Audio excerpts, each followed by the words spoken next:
Hey nerds, Farmer Jesse here. Welcome to Growers Daily, your daily dose of ecological farming insight. It is Thursday, August 21st, 2025. And today we're talking about how to set up a farm so you can go out of town occasionally, spotting bugs in your lettuce before customers do, and we have another round of should I buy this farm? So let's do it.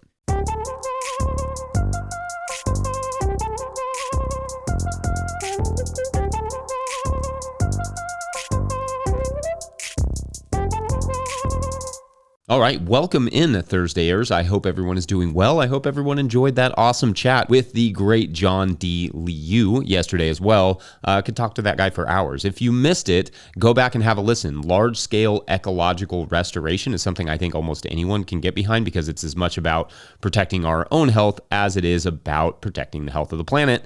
It does both, which is awesome. The carbon you and I are all made from came from plants turning CO2 into carbohydrates, and then we ate it, or the animal we ate it. And in that way, human health and ecological health are inseparable. So these kinds of conversations are important, and we should all get pretty psyched about maybe doing a little large-scale ecological restoration in this country. Anyway, the heat has broken. I almost didn't know what to do with myself yesterday. Not just, spending the whole day stressing about my plants, feeling, not sweaty outside. It was weird. It was a very weird feeling. So I planted some Napa cabbage and started some seeds, as you do. Anyway, it is Thursday, and as is tradition, this is the day we try to catch up on Patreon questions.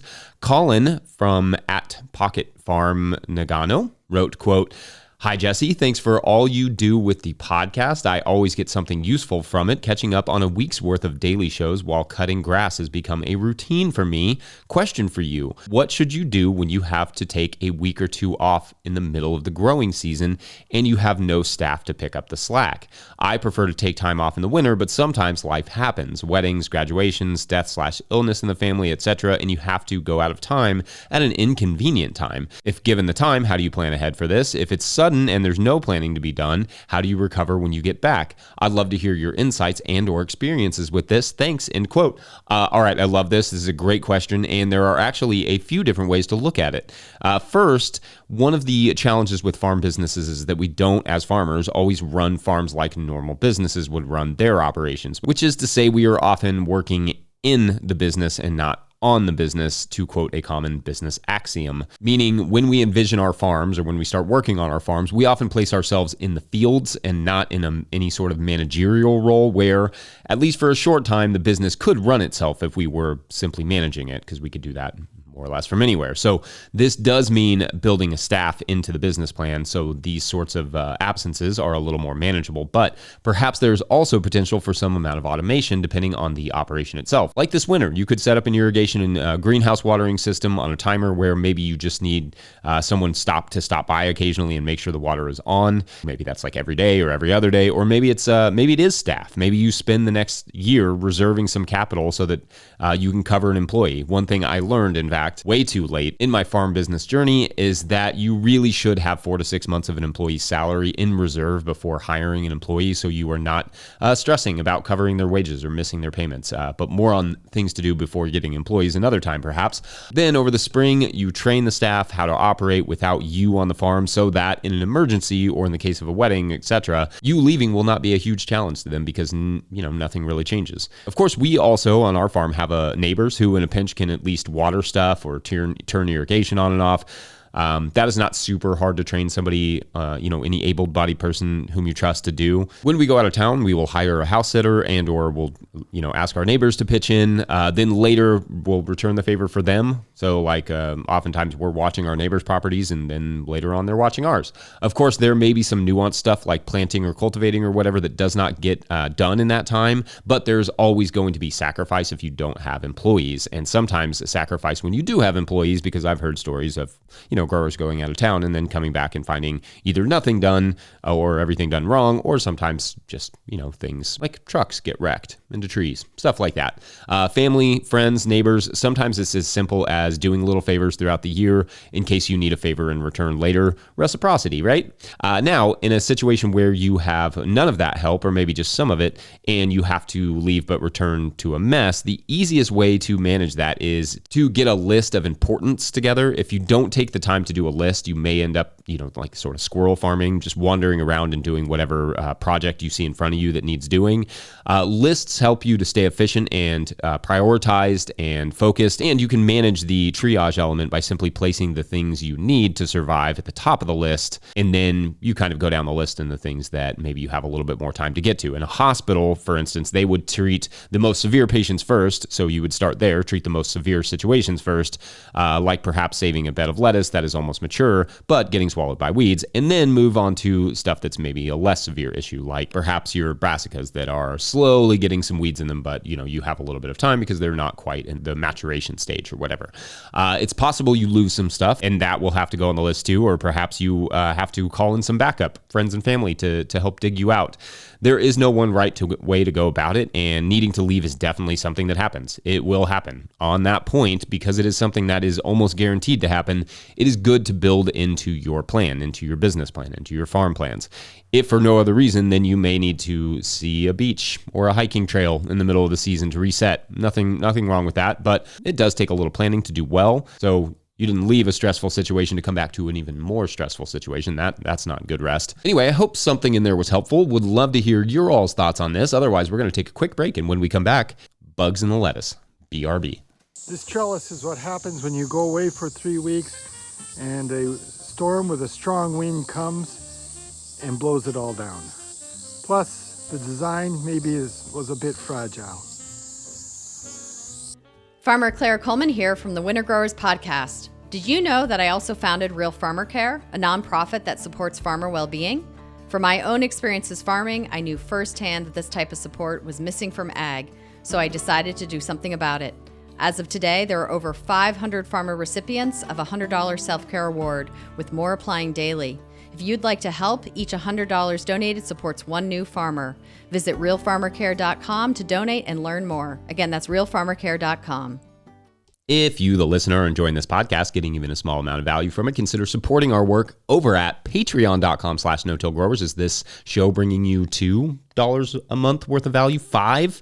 I know how you can help. You can go over to patreon.com/no-till-growers and sign up. I will try to get to questions from everywhere the questions come in, but I will always get to those Patreon questions. Now, today's second Patreon question comes to us from Joe Naaman Sessions, who writes urgently, quote, "Bugs in my lettuce. I'm having huge issues on my ecological farm with bugs in my lettuce. We had major aphid issues, but no one ever sees those. As follows from aphids are ladybugs. I have so many ladybugs, I should probably figure out a capture system and sell them. I have a chef that has said they have had bugs and spiders crawling out of the lettuce when they open it, and even in patrons' dishes that they have had to subsequently refund. How do you get a handle on bugs in your lettuce? I grow on landscape fabric, and otherwise my lettuce is pristine, but no one likes seeing a sticky lady beetle pupa or larva on their lettuce. These bugs are surviving a double dunk, washing machine, spin dry, and time in the walk-in. I got my jacuzzi blower, but need to get a stock tank to finish a bubbler. Also, this is the only chef who has complained of it and makes up about 30% of my lettuce sales. Any help to save a large account, 20 pounds a week plus micros, would be greatly appreciated," end quote. All right, Joe, great question here. And for the listeners, I did already answer this a little bit over at the Patreon page, but I will go into more detail for it now.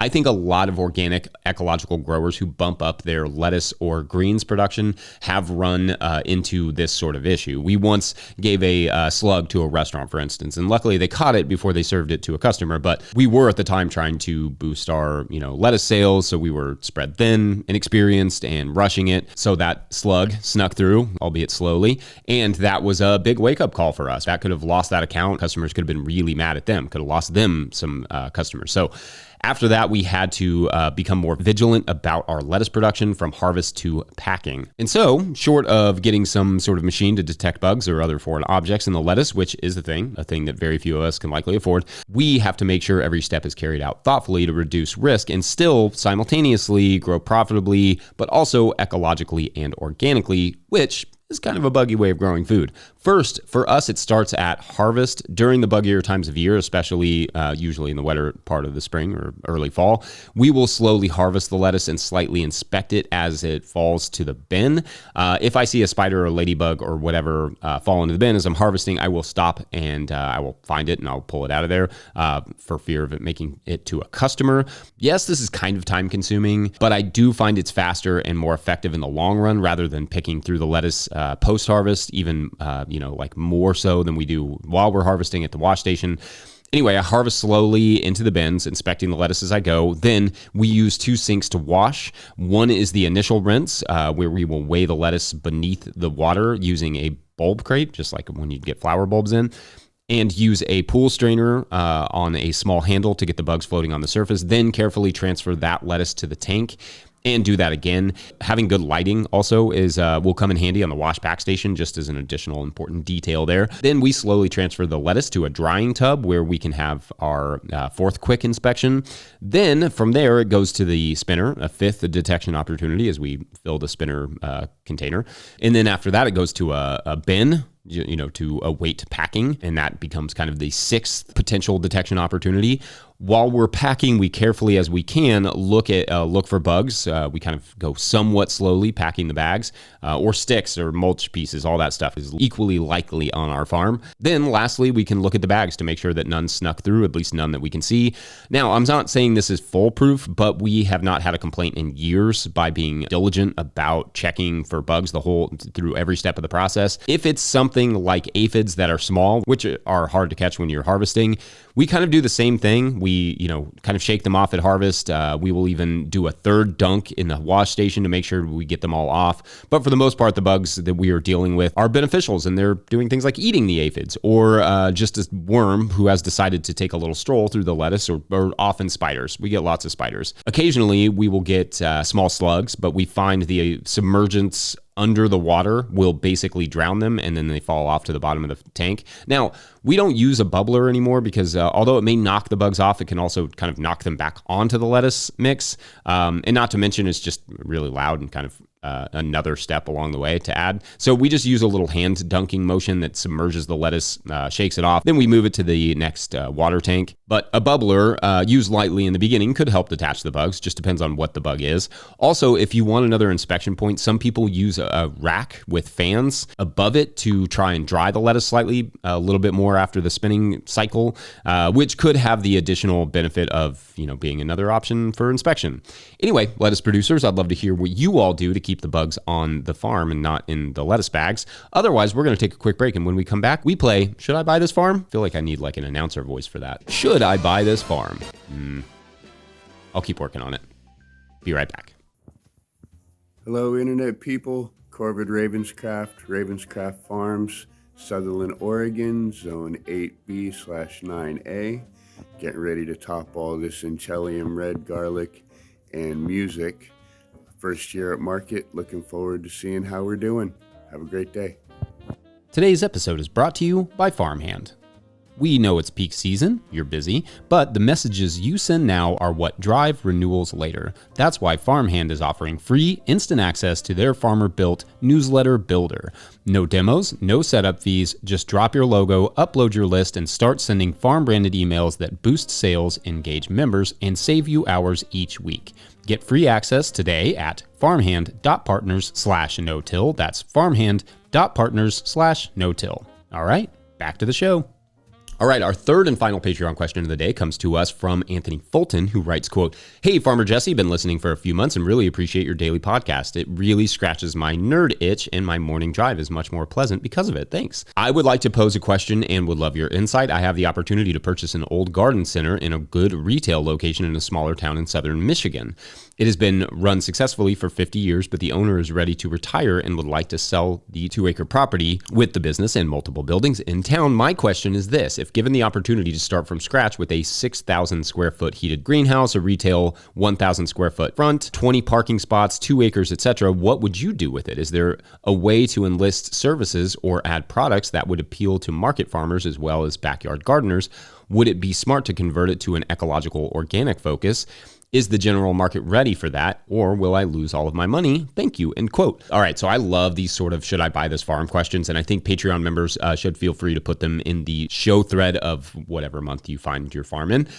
It took me a little longer to get to this one than I would have liked, so maybe for these I will try to move them up the list a bit because it's probably more pressing than other concerns, but also, Patreon members, remember, you can always add an alarm emoji if it's super pressing, so I know that it's that you need a quick answer, because it also may not be. Anyway, the first thing I would do with this scenario is market research, and that would be market research for the type of business you are envisioning. Now, this could be a lot of things. You could put like a small restaurant in it. There's one in Lexington that is really, really amazing. It's just like a greenhouse that has a small restaurant in the back. You could do something like that, and it would be, with 20 parking spots, it's maybe not quite enough, but it could be a cool opportunity. But Anthony did provide more details about what the business would look like. They said plant starts, natives, ecological alternatives to herbicides and pesticides, etc.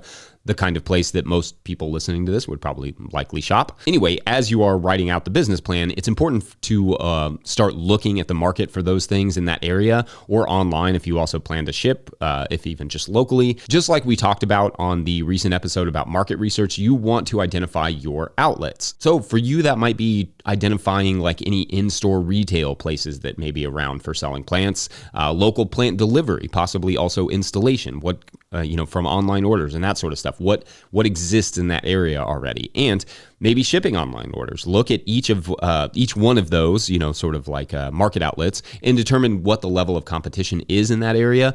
I'm going to assume with an established business like this that the local competition is going to be pretty low because there's clearly demand enough to keep it in business for 50 years.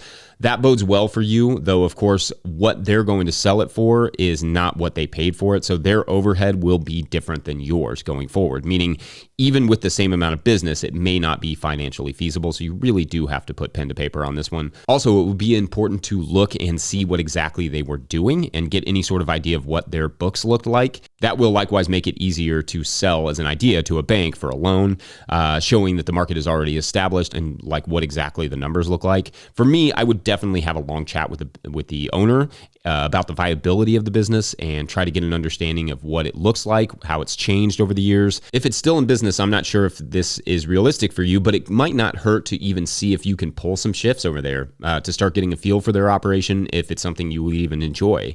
I'm not sure your level of experience with plant propagation, but having that experience might also help to get the sale over the line with a bank. Now, I will say that nurseries can be quite profitable when done well if you keep it reliable, consistent, accessible, with good customer service. Those sorts of nursery businesses can do great. I'm also going to imagine, however, that the price tag of this thing is hefty and that you will not only need a healthy down payment for this thing in a big loan, but potentially also partners. You may have to bring in other people to help get this thing off the ground. In fact, it may be worth getting all the requisite details I just explored here and then putting out some feelers through the farmers markets for potential partners who might want to go in on it with you, who may see some value there. Maybe even just having a plant nursery that could propagate their plant starts would be helpful. Really crunch your numbers. Try to think of every possible cost you could incur, and then add more to it for all the stuff that you're not thinking of. It's going to be expensive. But to answer your overall question, yes, it could be very cool. And being right there in the city with a built-in market, it is clearly a great opportunity. But your success will depend not on the opportunity itself, but on your preparation. So business plan the absolute fire out of this one if it's something you think you truly want to do, possibly for the next 50 years. All right, let me know what you all think about this opportunity. Otherwise, ta-ta for now, Thursday. Don't forget, No Till Growers is now officially a nonprofit 501c3, so donations are tax deductible and greatly appreciated. You can learn more about how to kick in a few bucks in the show notes. Please make sure to like and subscribe and or follow wherever you're getting this podcast. That's an easy way to help us out. Enormous thank you to all of our show sponsors. And if you'd ever like to sponsor this show, you can reach out to Farmer Michelle at notillgrowers.com. Huge shouts to Willie Breeding for the theme music and Mike Hilbert for the production help and editing. Also shouts to Epidemic Sound for the background music that you can hear. Pick up a hat or a copy of my book, The Living Soil Handbook, at notillgrowers.com to support our work. Lots of people do that, and I love you for it. It is so amazing. That really does help keep this thing going. So we really do appreciate it when you get it from us. Big thank you to everyone over at patreon.com/notillgrowers, where at a certain level, or if you just bump up from one level to another, or you sign up in the month of August, you get a shout out on the show. So big shout outs today to Cecilia, Heather Borner, and Earl. Good. All good novelistic names. All right, so as you will remember, our young couple who inherited a random piece of land have just discovered that there are 3 other recipients of the same deal, the same letter. One was like a livestock farmer, a younger sort of enthusiastic livestock farmer. One was a flower farmer. And there was another that was like a vegetable farming couple. The weird thing about these properties, though, is not just that they're sort of connected with like this central pavilion, but it's also that something that each of them would need to start their own, farm is on another property. For instance, the livestock farmer has the largest acreage, but no infrastructure at all. The barn, as you will remember, is on the farm of our young couple. The slightly older couple with the market gardening experience has the best land for growing food and 3 nice high tunnels to boot, but the propagation house they could use is on the flower farmer's land with the wash pack station. All the infrastructure is close by, of course, and it's accessible for everyone, but clearly within the land of another recipient of the letter. Then, they all kind of get together, they shake hands and scratch their heads for a few minutes about this ridiculous situation that they've all found themselves in. Then the lawyer that's there kind of calls them all over to talk about like what's the deal here and also explain our, young couple's role in all this. But that is for tomorrow on This Land Is Our Land Farm. I don't like that as much as What the What Farm. Still think What the What Farm has some legs. All right. Thanks for watching and/or listening. We'll see you tomorrow.